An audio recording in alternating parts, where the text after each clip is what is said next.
السلام علیکم ورحمۃ اللہ وبرکاتہ۔ انسان کا ہر عمل اچھا اور نیک عمل اللہ کی رضا کے لیے ہی ہوتا ہے اور اللہ ہی اس کا اجر دیتے ہیں،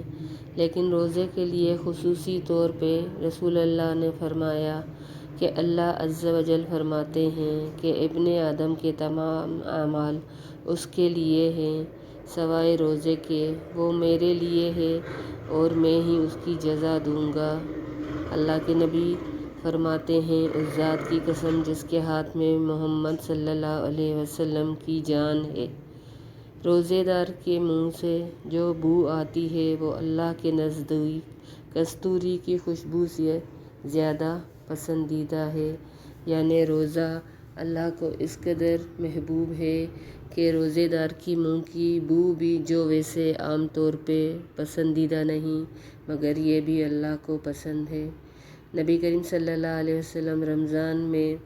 سخاوت میں چلتی ہوا سے بھی زیادہ تیز ہو جاتے تھے،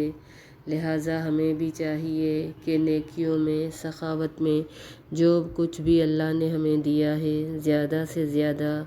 اس نعمتوں کو لوگوں میں بانٹیں، چاہے وہ خیر ہو، چاہے مال ہو، چاہے علم ہو۔ اس کے علاوہ رسول اللہ صلی اللہ علیہ وسلم نے فرمایا، جب تم میں سے کسی کا روزہ ہو اور وہ گندی باتیں اور فحش باتیں نہ کرے اور کوئی اور ایسی حرکت کرے یا جھگڑا کرے تو اس سے کہے کہ میں روزہ دار ہوں، میں روزہ دار ہوں۔